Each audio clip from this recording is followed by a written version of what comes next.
Assalamualaikum warahmatullahi wabarakatuh. Alhamdulillahi rabbil alamin. Wassalatu wassalamu al-atammani al-akmalani ala al-mab'uthi rahmatan lil alamin. Wa ashhadu an la ilaha illallah wahdahu la syarika lah. Wa ashhadu anna Muhammadan abduhu wa rasuluh sallallahu alaihi wa ala alihi wa sahbihi wa man tabi'ahum bi ihsanin ila yaumiddin. Alhamdulillah, puji syukur kita haturkan kehadirat Allah Subhanahu wa taala. Di kesempatan malam ini kembali kita melanjutkan kajian rutin dengan membaca kitab Al-Lu'lu' wal Marjan fi mattafaqa alaihi syaikhan. Kumpulan hadis riwayat Bukhari Muslim, dan insyaallah kita masuk pada bab tentang al-kafaf wal qanaah. Bab nomor 43. Qala al-musannif rahimahullahu ta'ala, babun fil kafafi wal qanaah. Bab tentang al-kafaf wal qanaah. Al-kafaf artinya merasa cukup, al-qanaah artinya merasa menikmati apa yang sudah dia miliki. Hadits Abi Hurairah radhiyallahu anhu qala Rasulullah sallallahu alaihi wasallam, Allahumma rzuq ala Muhammadin sallallahu alaihi wasallam qutan. Ya Allah, berikanlah rizki untuk keluarga Muhammad sallallahu alaihi wasallam berupa qut. Qut artinya bahan makanan. Ya Allah, berikanlah rizki bagi keluarga Nabi Muhammad SAW cukup untuk makan. Ini doa Nabi SAW di mana beliau minta rizki kepada Allah. Umumnya yang kita tahu, Nabi SAW ketika berdoa kepada Allah minta hidayah, minta surga, terhindar dari neraka, terhindar dari mara bahaya yang sifatnya lebih global. Dan Nabi SAW minta rizki kepada Allah. Salah satu contohnya hadis ini, Allahumma rzuq ala Muhammadin sallallahu alaihi wasallam qutan. Ya Allah, berikanlah rizki untuk keluarga Muhammad qutan, cukup untuk makan. Sehingga kalau ada orang yang bertanya, boleh enggak berdoa minta rizki? Boleh. Dan itu bukti bahwa kita butuh Allah. Antumul fuqara ilallah, ya ayuhan nas, antumul fuqara'u ilallah wallahu huwal ghani. Wahai manusia, kalian itu fakir di hadapan Allah dan Allah zat yang maha kaya. Maka pengakuan kita sebagai hamba yang fakir salah satunya adalah dengan berdoa kepada Allah dan minta rizki kepada Allah Ta'ala. Rasulullah sallallahu alaihi wasallam mohon rizki kepada Allah, sehingga tidak terlarang ketika kita berdoa kepada Allah minta rizki. Allahumma rzuq ala Muhammadin qutan. Ya Allah, berikanlah rizki bagi keluarga Muhammad qutan, cukup untuk makan. Dan kita lihat di sini saat Nabi sallallahu alaihi wasallam minta rizki, Nabi sallallahu alaihi wasallam minta rizki, beliau tidak minta yang mewah, tidak minta yang banyak, tapi rizki beliau itu cukup untuk makan. Sehingga Nabi SAW ketika minta kepada Allah, bukan minta untuk disimpan, bukan minta untuk diperbanyak, tapi minta cukup untuk makan. Nah, dari situlah kita bisa melihat bagaimana kesederhanaan hidup Rasulullah sallallahu alaihi wasallam. Sehingga walaupun beliau seorang nabi dan pemimpin umat, namun Rasulullah sallallahu alaihi wasallam Allah takdirkan rizkinya cukup untuk makan. Kalau orang Jogja rizkinya cukup untuk makan, itu kaya atau miskin? Kaya atau miskin, Pak? Kategori miskin. Di tempat kita rizki cukup untuk makan itu kategori miskin. Jadi kalau ada orang yang tanya apakah Nabi sallallahu alaihi wasallam itu kaya atau miskin? Dominan kehidupan beliau miskin. Beliau dalam kondisi ya cukup untuk makan dan tidak nyimpen melebihi dari apa yang beliau gunakan untuk makan. Itulah kondisi Nabi kita sallallahu alaihi wasallam. Makanya membuat Umar bin Khattab radhiyallahu anhu sempat menangis ketika beliau melihat Rasulullah sallallahu alaihi wasallam tidur di sebuah tikar dan saat bangun ngecap bekas tikernya. Dan ini contoh qanaahnya Rasulullah sallallahu alaihi wasallam. Beliau sallallahu alaihi wasallam punya sifat qanaah dalam keadaan 100%. Qanaah yang sempurna. Apa yang diberikan oleh Allah untuk beliau itu yang terbaik. Beliau tidak punya sifat iri kepada yang lain. Sampai pun ketika Umar bin Khattab radhiyallahu anhu menangis, lalu Nabi sallallahu alaihi wasallam bertanya kepada Umar, "Ma yubkik?" Apa yang membuat kamu nangis? Umar kemudian bercerita, "Ya Rasulullah, hadza Kisra wa hadza Kaisar." Di sana ada raja Romawi, di sana ada raja Persia yang mereka hidup bergelimang dengan harta. Apa jawab Umar? Ama tarda in kana lahumud dunya walanal akhirah. Apakah kamu tidak merasa bahagia ketika mereka hanya punya dunia sementara kita punya akhirat? Sehingga walaupun beliau juga pemimpin, ada pemimpin Persia, ada pemimpin Romawi, ada pemimpin negeri Arab, jazirah Islam ketika itu, yaitu Rasulullah sallallahu alaihi wasallam. Tapi beliau sallallahu alaihi wasallam tidak merasa iri dengan raja-raja yang lain. Nabi sallallahu alaihi wasallam tidak mengatakan, tenang saja, besok kita taklukkan negaranya, besok kita rampas kerajaannya. Beliau tidak bersabda demikian. Tapi apa yang beliau sampaikan? Ama tarda in kana lahumud dunya walanal akhirah. Tidakkah kamu merasa ridha ketika mereka hanya punya dunia sementara kita punya akhirat? Dan Nabi sallallahu alaihi wasallam pernah ditawari oleh Allah untuk menjadi seorang nabi yang raja atau seorang nabi yang hamba. Beliau milih yang mana? Yang kedua. Sehingga beliau tidak seperti Sulaiman, tidak sebagaimana Daud, tapi beliau hanyalah hamba sebagaimana yang lain dan beliau seorang nabi. Demikianlah keadaan yang dimiliki oleh nabi kita sallallahu alaihi wasallam, karena Allah jadikan beliau sebagai imamul qani'in, imam bagi orang-orang yang qanaah, imam bagi orang-orang yang merasa cukup ketika mereka diberi oleh Allah Subhanahu wa taala kekayaan. Sekarang kita lihat sifat qanaah. Qanaah ini diungkapkan oleh para ulama, al-qanaatu kanzun la yafna. Qanaah adalah harta simpanan yang tidak akan pernah hilang, yang tidak akan pernah habis. Al-qanaatu kanzun la yafna. Qanaah adalah harta simpanan yang tidak akan pernah habis.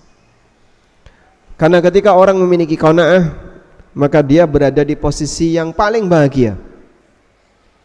Karena itu Imam Asy-Syafi'i rahimahullah pernah mengatakan, qala Asy-Syafi'i, Imam Asy-Syafi'i rahimahullah pernah mengatakan, idza ma kunta dza qalbin qanu'in, apabila kamu punya hati yang qanaah. Kalau kamu punya hati yang qanaah, anta wa malikud dunya sawa'u, maka kamu dan raja dunia sama saja. Idza ma kunta dza qalbin qanu'in fa anta wa malikud dunya sawa. Kalau kamu punya hati yang qanaah, maka kamu dengan raja sama saja. Raja merasa tidak butuh yang lain karena dia sudah punya yang lain, karena dia sudah punya semuanya. Orang yang qanaah juga tidak merasa butuh dengan yang lain karena dia punya semuanya. Dia menganggap apa yang sudah diberikan oleh Allah itu yang terbaik bagi hidupnya. Karena itu kunci hidup bahagia, kunci hidup bahagia disebutkan oleh Nabi SAW ada pada 3 hal. Beliau bersabda, qad aflaha man aslama wa ruziqa kafafan wa qanna'ahu Allahu bima ata. Qad aflaha man aslama. Dalam hadis ini Rasulullah SAW menyebutkan, siapakah manusia yang bahagia? Qad aflaha, sungguh beruntung, man aslama, orang yang masuk Islam. Wa ruziqa kafafan, dan dia diberi rizki yang cukup. Wa qanna'ahu Allah bima ata, dan Allah berikan dia sifat qanaah. Allah berikan dia sifat qanaah bima ata, terhadap apa yang telah Allah berikan kepadanya. Dia qanaah dengan rizki yang telah Allah berikan kepadanya. Itu kunci aflaha, orang yang beruntung. Seseorang disebut beruntung ketika dia berada dalam kondisi bahagia. La khaufun alaihim walahum yahzanun, tidak punya rasa sedih dan tidak punya rasa khawatir. Ketika dia adalah seorang muslim, rizkinya cukup, jadi enggak ada simpenan tapi cukup. Kalau nyimpan itu apa? Lebih dari cukup ya. Wa qanna'ahu Allahu bima ata, dan Allah berikan dia sifat qanaah. Maka dari sini menunjukkan bahwa sifat qanaah itu anugerah dari Allah. Kunci hidup bahagia tadi apa? 1, muslim. Karena muslim punya yakin, dan dengan bekal yakin itulah dia menjadi tenang hidupnya. Yang kedua, rizkinya cukup sehingga dia tidak meminta-minta. Kalau dia meminta-minta berarti dia masih kurang. Yang ketiga, diberi sifat qanaah. Dia diberi sifat qanaah.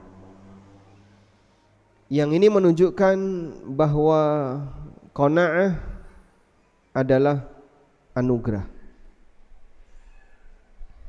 dari Allah.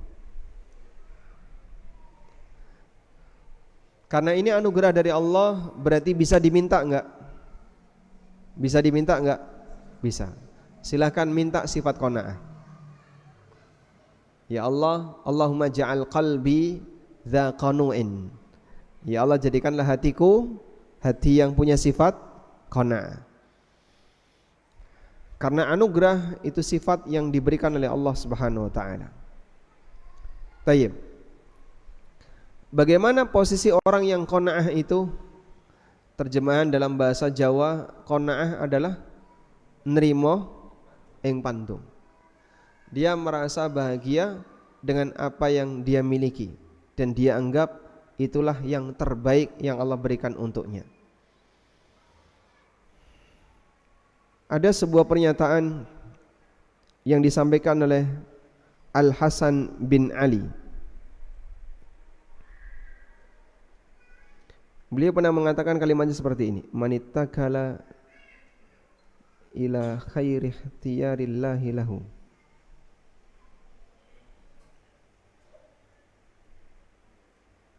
Coba kita cek ya. Nah, di sini ya.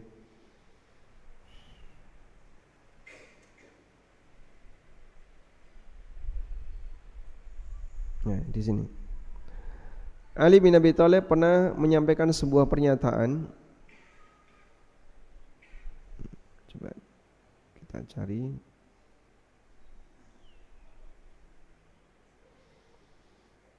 Yang pernyataan ini dinilai sangat bagus untuk menjelaskan seperti apa sih hakikat orang yang qanaah itu. Jadi ceritanya agak panjang nih. Ada dialog yang terjadi antara Ali dengan Abu Dzar. Ketemu enggak? Tadi ada kok, jadi hilang nih. Masya Allah. Kita baca di sini saja ya. Kalau di sini ada enggak?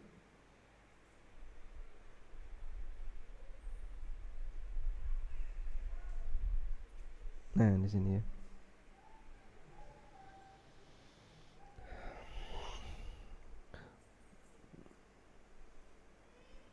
Kalau di sini Husain malah. Qila lil Husaini min Ali radhiyallahu anhuma. Pernah diceritakan kepada Husain bin Ali radhiyallahu anhuma. Inna Abu Dzarrin, sesungguhnya Abu Dzar radhiyallahu anhu yaqulu, pernah mengatakan, al-faqru ahabbu ilayya minal ghina was-saqamu ahabbu ilayya minas sihah. Jadi orang miskin lebih saya sukai daripada jadi orang kaya. Sakit lebih saya sukai daripada sehat. Ini perkataan siapa? Abu Dzar. Pernah ada orang kayak gini di tempat kita, Pak? Lebih milih ra enak timbangannya enak? Enggak ada ya? Abu Dzar, beliau pernah menyampaikan testimoni perasaannya. Jadi orang miskin lebih saya sukai daripada orang kaya. Jadi orang yang sakit lebih saya sukai daripada orang sehat. Padahal kita kan mudah-mudahan selalu sehat, rezeki lancar. Itulah doa tiap hari. Selalu mohon kepada Allah sehat, sehat, sehat, rezeki, rezeki, rezeki. Sampai minta ya, ya Rabbana ya Kudus. Terus hablana bil fulus, warna abang sing alus-alus. Jaluk apa? Duit. Sehingga dalam bayangan orang doa itu ya cuman minta seputar kalau enggak sehat, harta, sehat, harta. Itu saja dalam bayangan dia. Berbeda dengan sahabat.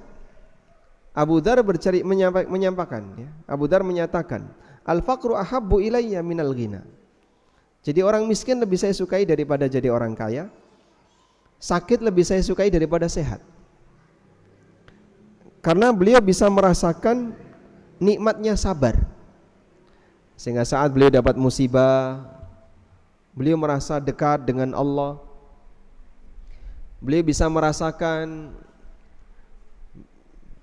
kedekatan dengan Rabb-Nya. Sehingga dengan nikmat seperti itu beliau lebih pingin untuk diberi musibah oleh Allah daripada dalam kondisi sehat. Namun perkataan ini dibantah oleh Al-Husain bin Ali. Kata Al-Husain, faqala, lalu Al-Husain bin Ali mengatakan, rahimallahu Aba Dzarrin, semoga Allah merahmati Abu Dzar. Amma ana, kalau saya, fa'akul, menurut pendapat saya, manittakala ala husni ikhtiyarillahi lahu lam yatamanna ghaira makhtarallahu lah. Siapa yang pasrah terhadap pilihan terbaik yang Allah berikan untuknya, dia tidak akan berangan-angan untuk mendapatkan apa yang tidak Allah pilihkan untuknya. Artinya apa? Allah mau jadikan kita orang kaya, orang miskin, itu pilihan siapa, Pak? Pilihan Allah. Andaikan itu pilihan manusia, misalnya, coba Bapak Ibu saya tanya ya, Anda pengen jadi apa? Orang kaya yang bersyukur atau miskin yang sabar? Hah? Semua ijma kaya bersyukur. Semuanya pengen kaya bersyukur semuanya. Enggak ada yang milih miskin yang sabar, itu enggak ada. Semuanya pengen jadi orang kaya. Masalahnya kaya dan miskin bukan pilihan kita. Andaikan kaya dan miskin pilihan manusia, sugih kabeh sak donya, Pak. Nggih mboten? Betul ya?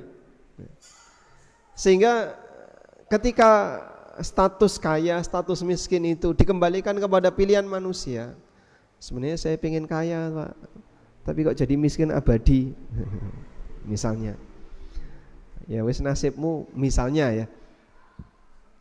Karena yang seperti ini di luar pilihan hamba. Semua orang mengharapkan A, tapi tidak semuanya dikasih oleh Allah A. Semua orang pengen ini, tapi tidak semua orang dikasih oleh Allah itu. Beda dengan jabatan ya. Kalau jabatan mungkin ada orang yang enggak mau. Bapak kalau dijadikan pejabat mau enggak? Walaupun dia kaya, enggak mau. Saya lebih menikmati tanpa jabatan. Atau misalnya apa misalnya? Fasilitas. Bapak mau kayak gini? Belum tentu, karena fasilitas itu selera. Tapi kalau kaya semua orang pingin. Cuman masalahnya pilihan seperti ini tidak kembali kepada manusia, tapi kembali kepada Allah Subhanahu wa taala. Karena itu Husain mengatakan, yang lebih benar itu Anda berada di posisi manapun, apakah Anda bisa melaksanakan tugas sesuai dengan posisi Anda? Masalah mau jadi kaya, mau jadi miskin itu terserah Allah. Ada yang Allah takdirkan jadi orang kaya, dan ada yang Allah takdirkan jadi orang miskin. Itu terserah siapa? Terserah Allah. Bukan pilihan makhluk. Karena itu makhluk hanya bisa menerima sesuai dengan apa yang menjadi pilihan Allah Subhanahu wa taala. Wa qala Al-Fudail bin Iyad li Bishr Al-Hafi. Fudail bin Iyad pernah memberikan nasihat kepada Bishr Al-Hafi. Ar-ridha afdalu minaz zuhdi fid dunya. Li'anna ar-radi la yatamanna fawqa manzilatihi. Orang yang ridha dengan takdir Allah itu lebih baik daripada zuhud dalam urusan dunia. Karena orang yang ridha itu dia tidak akan berangan-angan melebihi dari posisinya. Allah taruh saya di sini, ya sudah. Saya akan berusaha untuk bertakwa di sini.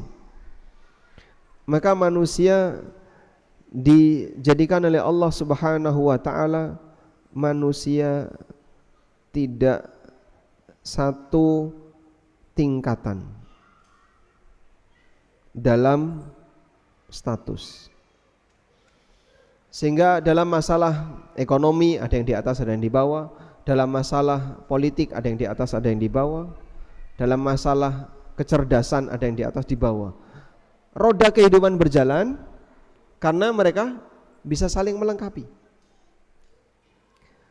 Karena itu di posisi manapun kita bisa bersikap ridho.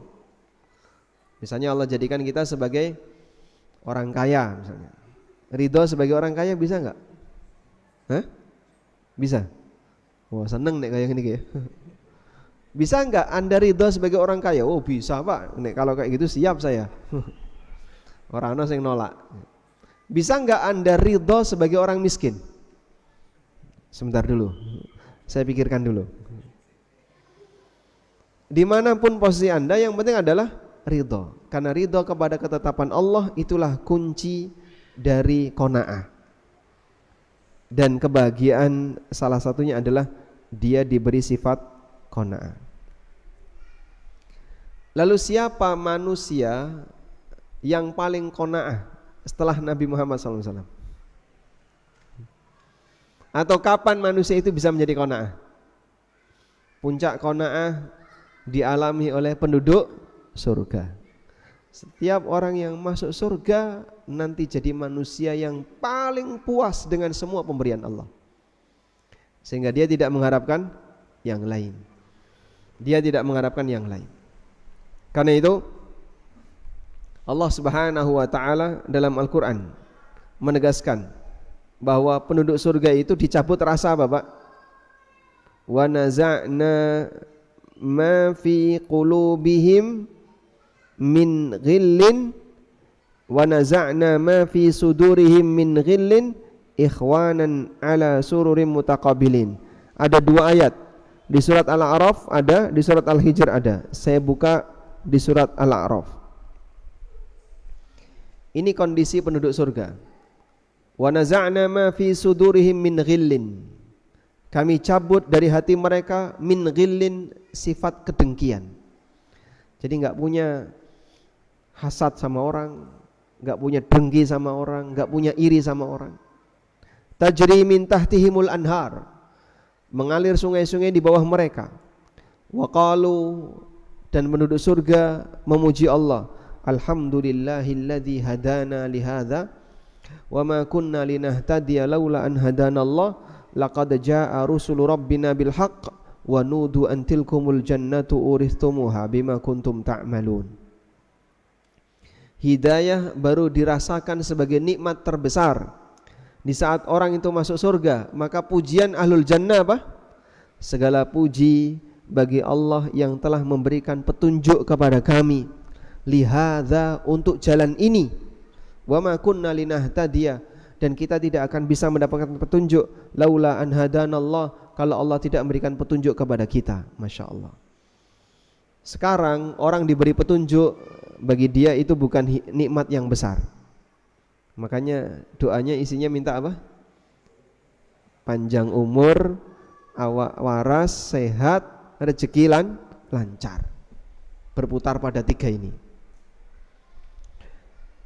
Dia jarang berdoa kepada Allah minta tambahan hidayah penuh dengan keseriusan. Dan bagi dia hidayah bukan nikmat yang paling puncak. Barulah orang itu menyadari nikmat hidayah di saat dia tahu manfaat besar dari hidayah, ketika dia berada di dalam surga. Sehingga pujian penduduk surga adalah mereka memuji Allah karena telah memberikan hidayah. Baik.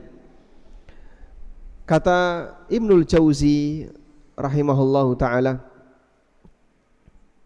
Allah menyempurnakan nikmat ahlul jannah dengan Allah cabut rasa iri di hati mereka.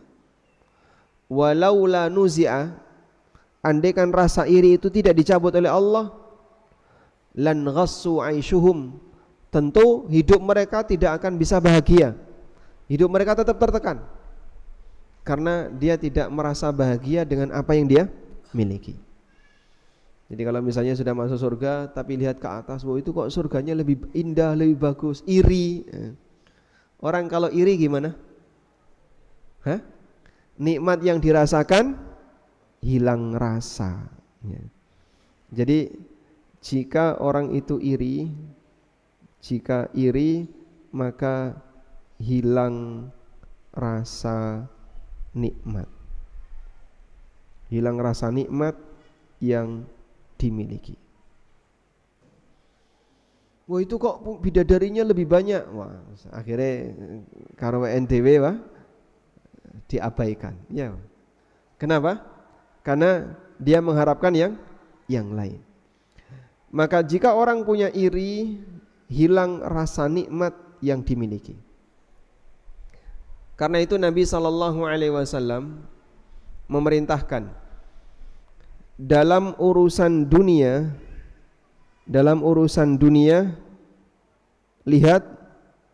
lihat yang lebih rendah, tengok ke bawah, lihat ke bawah. Tujuannya apa? Perintah untuk melihat ke bawah dalam urusan dunia. Apa tujuannya? Bukan. Kalau Anda jawab biar orang bisa bersyukur, keliru jawaban itu. Apa? Tidak punya rasa iri, bukan. Biar qanaah, bukan. Apa tujuannya lihat ke bawah ketika dalam urusan dunia? Agar bukan. Tujuannya bukan bersyukur. Nasihat yang diberikan Nabi sallallahu alaihi wasallam, lihatlah kepada yang lebih bawah, tujuannya bukan bersyukur. Coba kita lihat ya. Rasulullah sallallahu alaihi wasallam pernah bersabda, "Unduru ila man huwa asfala minkum." Unduru ila man huwa dunakum atau asfala minkum. Kita baca hadis ini. Hadis riwayat Tirmidzi dari sahabat Abu Hurairah radhiyallahu anhu. Nabi sallallahu alaihi wasallam bersabda, "Unduru ila man huwa asfala minkum." Lihatlah kepada orang yang lebih bawah daripada kalian. Wala tanduru ila man huwa fawqakum. Jangan lihat kepada orang yang lebih atas daripada kalian. Tujuannya apa? Ini tujuannya. Fa huwa ajdaru alla tazdaru ni'matallahi alaikum. Agar kamu tidak meremehkan nikmat yang Allah berikan kepada kamu. Jadi agar tidak meremehkan nikmat yang dimiliki. Tingkatan manusia dalam menyikapi nikmat, sikap terhadap nikmat, ada 3. 1, syukur. Ini yang paling atas. 2, hambar. Ini yang tengah. 3, meremehkan. Ini yang parah. Jadi kan gini, kalau kamu nggak bisa syukur, ini nggak bisa gitu. Minimal jangan ini gitu. Kalau nggak bisa syukur, minimal jangan ngeremeh nih. Kalau nggak bisa berterima kasih, minimal jangan meremehkan. Jadi kalaupun hanya di sini itu sudah lumayan. Sehingga dia diberi nikmat, tidak merasa berterima kasih, tidak merasa bersyukur. Tapi dia tidak meremehkan, itu lebih mending daripada ketika dia meremehkan. Yang dikhawatirkan oleh Nabi SAW ketika orang itu melihat ke atas adalah apa yang dia miliki kemudian dia remehkan. Iri kepada apa yang dimiliki oleh orang lain, ada dua kemungkinan: hilang rasa terhadap apa yang dia miliki, atau meremehkan apa yang dia miliki. Orang punya pengalaman mobil pertama kali, punya mobil pertama kali, rasanya gimana Pak? Hah? Kalau punya pengalaman pertama kali punya mobil, seneng, dirawati, didusi, wong e durung adus mobilnya wis didusi. Itu kalau pertama kali punya mobil. Udah, begitu tonggone tuku mobil apik. Kalau dia punya iri, hilang rasa dengan mobilnya tadi. Dia tidak lagi menghargai mobilnya, bahkan bisa jadi diremehkan. Dia barang kok yang ini dirawati ya. Kok ganti toh Pak, mobil kok watuk Itu ketika dia punya iri. Maka kita diajarkan, lihatlah kepada yang lebih bawah agar kita tidak meremehkan nikmat yang kita miliki. Baik. Dan seperti ini berawal dari sifat qanaah jamaah. Maka orang yang qanaah itu hidupnya akan bahagia. Sebab dia selalu ridha dengan apapun yang telah Allah Subhanahu wa taala berikan untuknya. Benarlah apa yang dikatakan oleh Imam Asy-Syafi'i, "Idza ma kunta dza qalbin qanu fa anta wa malikud dunya sawa." Kalau kamu punya hati yang qanaah, maka kamu dan raja dunia sama saja. Wallahu alam. Berikutnya kita akan beralih ke bab yang baru.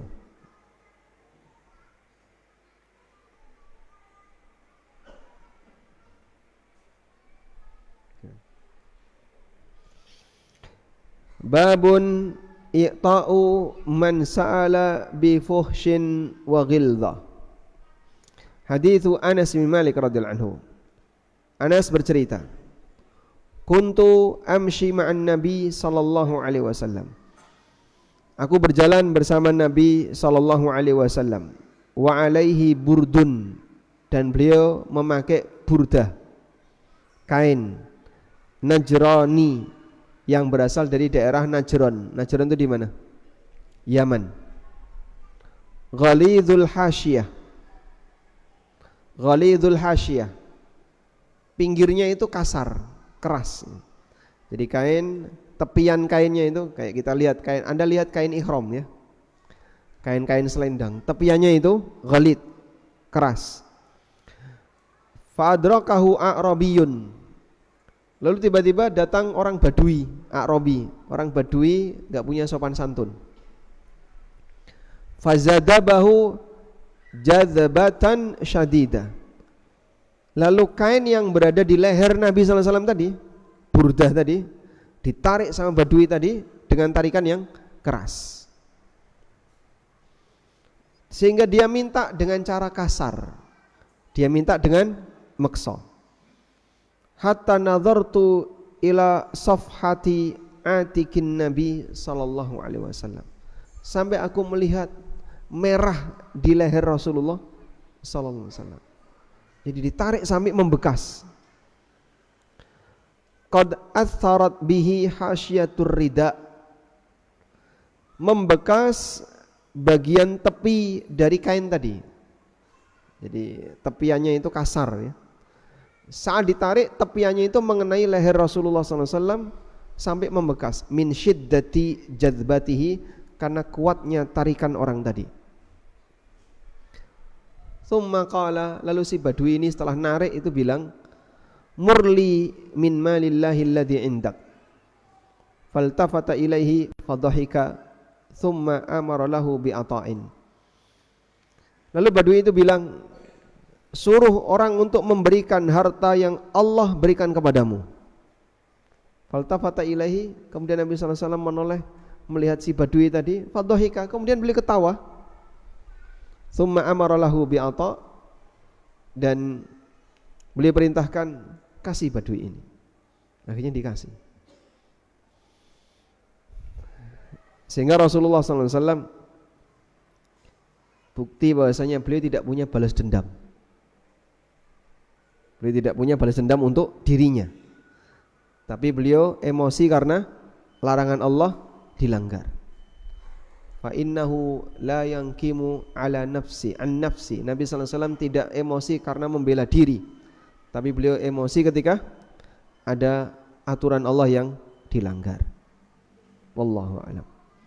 Baik, nanti akan kita baca hadis lanjutannya setelah mendengarkan adzan Isya. Wassallallahu ala nabiyyina Muhammadin wa ala alihi wa sahbihi wasallam.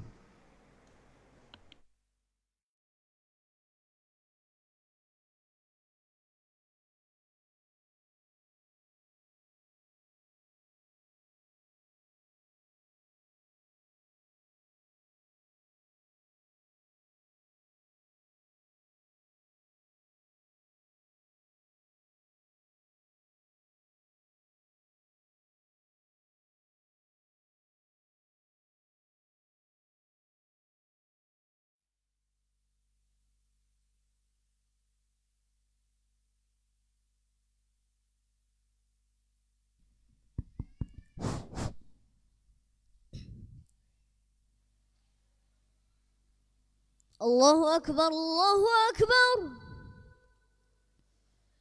Allahu Akbar,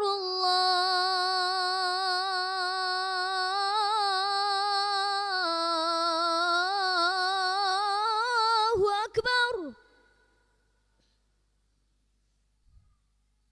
Asyhadu an la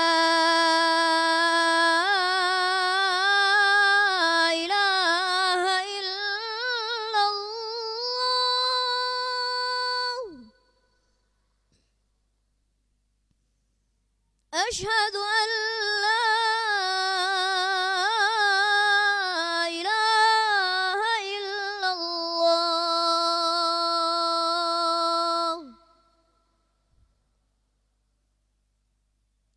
أشهد أن محمد رسول الله.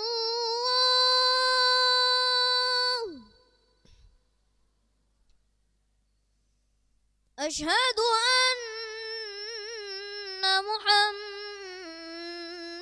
رسول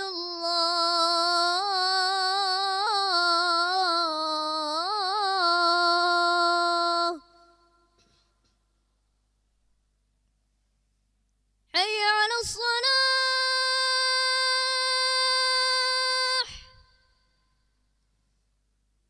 حي على الصلاة.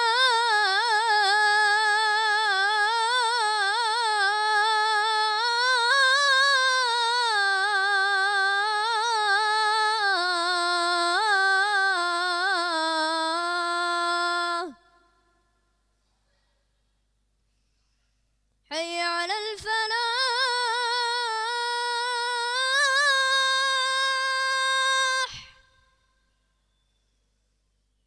حي على الفلاح.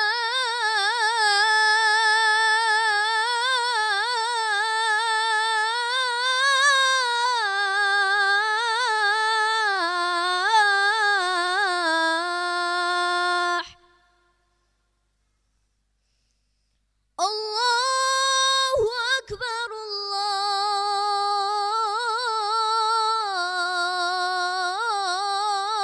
الله أكبر. لا إله إلا الله.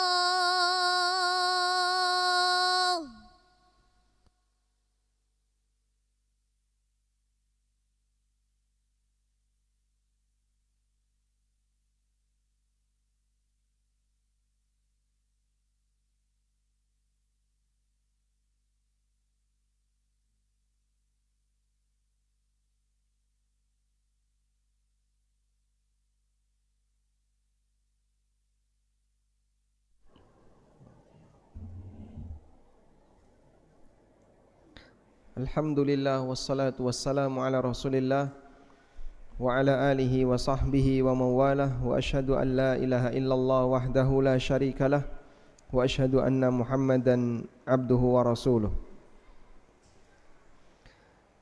Ini salah satu di antara testimoni yang disampaikan oleh Aisyah radhiyallahu anha tentang akhlaknya Rasulullah sallallahu alaihi wasallam. Dalam hadis riwayat Bukhari Muslim, kata Aisyah, "Ma khuyyiran nabiyyu sallallahu alaihi wasallam baina amrayni illa ikhtara aisarahuma." Apabila Nabi sallallahu alaihi wasallam diminta untuk milih dua hal, maka beliau pasti akan memilih yang paling mudah. Malam ya'tham, selama tidak berdosa. Sehingga kalau misalnya diminta untuk milih A atau B, mana yang paling gampang dilakukan, itulah yang dipilih oleh Rasulullah sallallahu alaihi wasallam selama tidak berdosa. Fa idza kana al-itsmu kana ab'adahuma minhu. Namun ketika bentuknya perbuatan dosa, maka beliau adalah yang paling jauh dari pilihan itu. Wallahi, demi Allah, man taqama li nafsihi fi syai'in.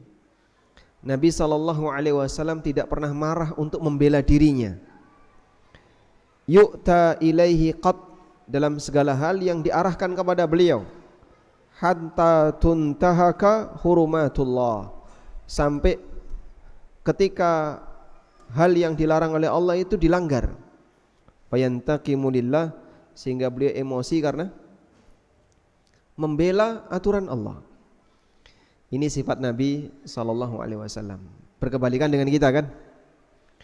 Sehingga kita kalau melihat ada orang berbuat maksiat, kita diam saja, tapi kalau ada orang yang ganggu kita, kita reaksi.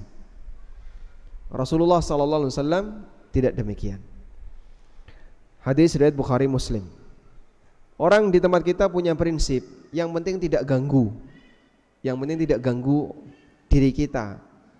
Jadi kalau ada orang berbuat maksiat, yang penting dia tidak ganggu kita, ya sudah, biarkan aja. Nah, ini prinsip yang keliru. Sehingga dia menaruh posisi dia lebih tinggi daripada aturan Allah. Ini berkaitan dengan prinsip yang keliru tadi. Ya meskipun tidak sampai pada derajat seperti itu ya. Tapi ada sebagian orang yang punya prinsip kayak gitu. Ada orang mau berbuat apapun ya terserah, yang penting tidak ganggu saya. Nah, itu kan modelnya orang-orang liberal di Amerika, di Eropa kayak gitu ya. Tapi kalau dia berbuat sesuatu yang ganggu saya, nah baru saya emosi. Yang benar gimana? Kalau ada perbuatan yang itu melanggar aturan syariat, seharusnya seorang muslim emosi. Ini enggak boleh, ini salah. Nah, kalaupun ada perbuatan orang yang ganggu kita, emosi juga enggak apa-apa ya. Tapi seharusnya ketika ada orang yang ganggu syariat, dia melanggar syariat, kita emosi. Itu kalau mau meniru sebagaimana yang dilakukan oleh Rasulullah sallallahu alaihi wasallam. Baik. Kita lanjutkan. Berikutnya hadis dari Al-Miswar bin Makhramah radhiyallahu anhuma. Beliau dari Bani Zuhrah. Al-Mikhwar bin Makhramah Az-Zuhri. Sahabat yang berasal dari Bani Zuhrah siapa? Abdurrahman bin Auf. Ibunya Al-Miswar bin Makhramah, ibunya Al-Miswar bin Makhramah ini saudaranya Abdurrahman bin Auf. Qala, beliau bercerita, qasama Rasulullah sallallahu alaihi wasallam aqbiyatan wa lam yu'ti mahramata minha syai'an. Aqbiyah jamak dari kata quba, jinsun minats thiyabi dayiqatun min libasil ajam, ma'ruf. Suatu ketika Rasulullah sallallahu alaihi wasallam membagi aqbiyah, jamak dari kata quba, jenis pakaian yang sempit, yang dayiqah, min libasil ajam, pakaian bukan milik orang Arab. Ajam itu artinya bukan Ini pakaiannya orang non Arab, ma'rufun, dan ma'ruf di masa silam. Wakila huwa thawbun yulbas fawqa thiyab. Ada yang mengatakan akbiyah itu adalah kain yang dipakai di atas kain, jadi seperti jaket. Nabi SAW membagi-bagikan, anggaplah jaket, membagi-bagikan jaket. Tapi beliau tidak ngasih mahromah. Mahromah ini siapa? Bapaknya Al-Miswar. Beliau tidak ngasih mahromah sedikit pun. Faqala mahromah, lalu mahromah mengatakan, ya bunayya, intalik bina ila Rasulillahi sallallahu alaihi wasallam. Wahai putraku, wahai anakku, wahai Miswar, ayo kita berangkat menemui Rasulullah sallallahu alaihi wasallam. Fantalaqtu ma'ahu, kemudian aku berangkat bersama beliau.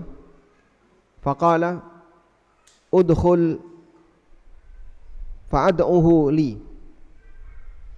Lalu beliau mengatakan, udkhul, masuklah. Fa'ad'uhu li, qala fa'da'autuhu lah. Persilakan dia masuk, panggil dia. Aku pun memanggilnya untuk beliau. Fakharaja ilaihi, kemudian Nabi sallallahu alaihi wasallam keluar menemui beliau, wa alaihi qaba'un minha. Sementara Nabi sallallahu alaihi wasallam memakai qaba' tadi ya. Pakaian apa? Jaket tadi. Nabi sallallahu alaihi wasallam memakai qaba' tadi. Faqala khaba'na hadza laka. Aku simpan yang satu ini untuk kamu. Fanadhara ilaihi, kemudian Makhrama memperhatikan. Faqala radhiya Makhrama. Makhrama telah ridho. Makhrama sudah ridho. Jadi ketika enggak dikasih, yang lain sudah pada dikasih, kok aku enggak dikasih? Datanglah Makhrama. Nabi sallallahu alaihi wasallam ketika itu berada di dalam tenda. Dan konteksnya ini nampaknya sepulang dari jihad. Konteksnya sepulang dari jihad. Lalu saat Nabi SAW keluar, beliau memakai qaba' tadi yang sudah dibagi-bagikan kepada yang lain, sementara Makhrama enggak dikasih. Maka Rasulullah SAW mengatakan, ini aku simpan untuk kamu. Nah, senang Makhrama. Nah, kemudian dikasihkan ke Makhrama. Baik. Dan kemarin sudah kita sebutkan ya, Rasulullah SAW sifat pelitnya berapa? 0. Apapun yang beliau punya dikasihkan. Ada orang minta, kasihkan. Itulah Nabi sallallahu alaihi wasallam. Wallahu taala alam. Walhamdulillahirabbil alamin. Demikian yang bisa kita sampaikan. Semoga apa yang kita bahas ini bermanfaat. Wassallallahu ala nabiyyina Muhammadin wa ala alihi wa sahbihi wasallam. Wa akhiru da'wana alhamdulillahi rabbil alamin. Wassalamualaikum warahmatullahi wabarakatuh.